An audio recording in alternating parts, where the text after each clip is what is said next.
तो ये देखो ये रही गाड़ी, ठीक है।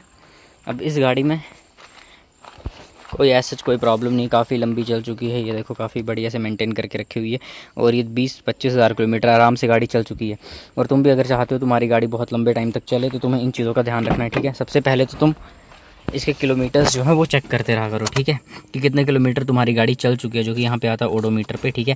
देखो 20,000 किलोमीटर चल चुकी है और गाड़ी की कंडीशन में तुम्हें दिखाऊँ तो बहुत बढ़िया है। अगर तुम भी चाहते हो तो भाई टाइम टू टाइम जो है वो सफाई करवाते रहा करो गाड़ी की।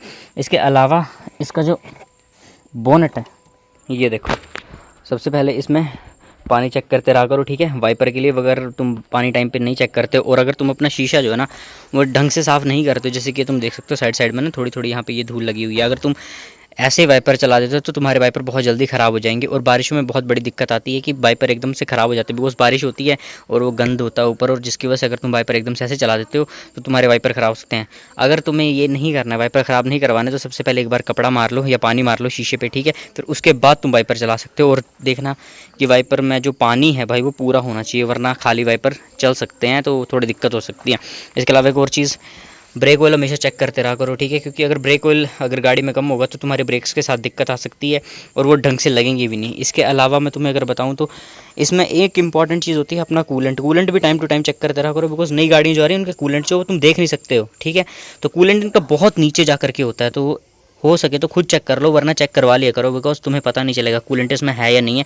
क्योंकि अगर ख़त्म होगी, कोई दिक्कत आई गाड़ी में और कूलेंट एकदम से ख़त्म हो गया तो गाड़ी को बहुत बड़ा डैमेज हो सकता है। इसके अलावा बैटरी हमेशा चेक करती रहा करो, क्योंकि बैटरी जो है अगर बहुत पुरानी तुम्हारी गाड़ी हो रही है, 4-5 साल से पुरानी होगी, तो बैटरी चेंज करवा लो या फिर चेक करवाओ, बिकॉज इसमें जो है वो पानी कम हो जाता है, जिसकी वजह से बैटरी जो ढंग से काम नहीं कर पाती। और सर्दियों में तुम्हें बहुत दिक्कत आएगी स्टार्ट करने में, क्योंकि गाड़ी स्टार्ट नहीं होती है सर्दियों में, ठीक है, अगर बैटरी में कोई इशू आता है तो। इसके अलावा इंजन ऑयल तुम्हें हमेशा चेक करना है, ठीक है। यहाँ पे एक ऐसी करके स्टिक आती है जिसे तुम चेक कर सकते हो, ठीक है, जिससे तुम्हें पता लग जाएगा, ठीक है, कि इसमें कितना इंजन ऑयल है, ठीक है। ये हमेशा चेक करते रहा करो, ठीक है। इसमें ना एक बहुत ऐसे करके बारीक से ना देखो यहाँ पे 2 डॉट्स होते हैं, तो ये जो ऊपर का डॉट आता है यहाँ तक तुम्हारा ऑयल होना चाहिए, ठीक है। तो ये भी चेक करवाते रहा करो। और अगर ऑयल जो बहुत पुराना हो गया ना तो एक काम करना कि ऑयल चेंज करवा लिया करो, मतलब 10,000 किलोमीटर के बाद तो तुम्हें सर्विसिंग करवानी ही होती है ना, तो वो चीज़ भी जो है बहुत इंपॉर्टेंट होती है। अगर नहीं करवाते हो, अगर तुम प्रॉपरली सर्विसिंग टाइम पे या फिर तुम टाइम पे तेल भी चेंज नहीं करवाओगे तो गाड़ी में दिक्कतें आ सकती हैं। इसके अलावा अगर तुम्हारी गाड़ी थोड़ी सी पुरानी है, ये कि एकदम बिल्कुल नहीं है, अगर पुरानी है तुम्हारी गाड़ी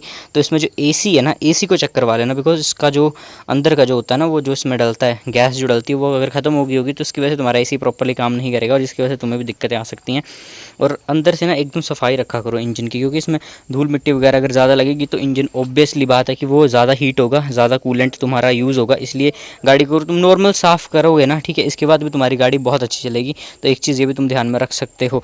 इसके अलावा लाइट्स भी चेक करते रहा करो, बिकॉज टाइम के साथ लाइट जो है वो फेड हो जाती हैं, इसकी जो लाइट की जो ब्राइटनेस होती है वो कम होती है, तो इसलिए टाइम टू टाइम ये बल्ब भी चेंज करवाते रहा करो। और एलईडीज़ आती हैं तुम्हारे में तो उसमें ऐसा कोई दिक्कत नहीं आती, बट ये जो बल्ब आते हैं ना भाई, ये टाइम के साथ इनकी जो लाइट है वो बहुत कम हो जाती है, तो ये चीज़ भी बहुत ध्यान में रखने वाली होती है। और बेफालतू में ऐसे गाड़ी को छेड़ना मत, अगर कोई दिक्कत आती है तो अगर तुम्हें नहीं पता चल रहा है तो खुद मत छेड़ा करो, क्योंकि कुछ भी हो सकता है भाई, तुमने कोई गलत तार खींच दी या गलत कुछ हो गया तो तुम्हारी गाड़ी का बहुत बड़ा डैमेज हो सकता है। तो इससे बचने के लिए कोशिश करो कि बाहर से ही काम करवाओ, एक प्रोफेशनल जिस बंदे पे तुम्हें ट्रस्ट है उसी से काम करवाओ।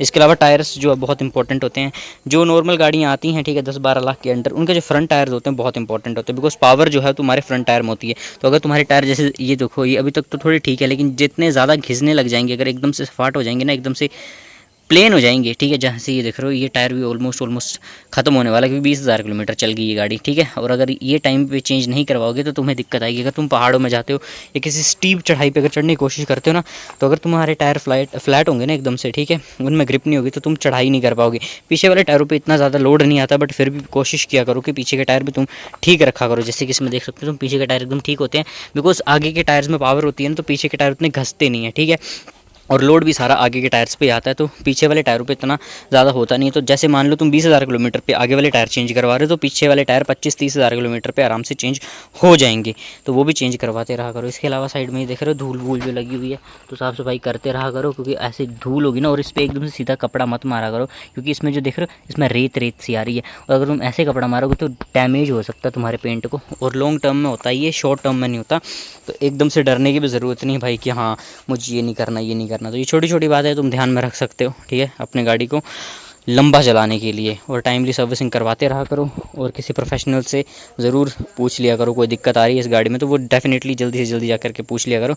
और इसी वजह से तुम्हारी गाड़ी बहुत लंबी चल सकती है, वरना तुम्हारी गाड़ी की लाइफ जो बहुत कम हो सकती है। और इंटरनली भी अगर कोई दिक्कत आ रही है, जैसे अगर मान लो तुम्हारे पावर स्टीयरिंग, जैसे गाड़ियों में आजकल पावर स्टीयरिंग आ रहे सब में, अगर स्टीयरिंग में कोई दिक्कत है, अगर ढंग से कट नहीं रहा, तो ये भी बहुत बड़ा इशू हो सकता है। तो अगर ऐसा कोई दिक्कत आ रही है तो वो भी चेक करवा सकते हो। एक्सीलेटर, ब्रेक और जो क्लच है वो अगर अच्छे से नहीं काम कर रहे हैं तो वो भी चेक करवा सकते हो। और अगर तुम गियर ढंग से चेंज नहीं करते हो, क्योंकि अगर कोई नया बंदा सीखता है ना गाड़ी, तो वो क्या करता है, वो गियर अच्छे से नहीं डालता है या ढंग से उसका छूटता नहीं है, तो इसकी वजह से तुम्हारा पहला गियर और रिवर्स गियर डैमेज हो सकता है। तो उसकी थोड़ा सा ध्यान रखो। और अगर तुम सीखने के लिए ले रहे हो तो पुरानी गाड़ी सबसे बेस्ट है, और नई गाड़ी पे सीख रहे हो तो भाई सर्विसिंग करवा लो। और कुछ टाइम के बाद इसका जो गियर की जो करारियाँ होती हैं ना भाई, वो घिस जाती हैं। और hand brake is very important, क्योंकि कुछ टाइम के बाद तुम्हारे हैंड ब्रेक में जो पीछे यहाँ पे लेदर आते हैं, तो लेदर भी चेंज करवा लिया करो कुछ टाइम के बाद, वरना पीछे वाली ब्रेक नहीं लगेगी। ठीक है, तो ये छोटी छोटी चीज़ें जो वो तुम ध्यान में रख सकते हो। That is it for today guys.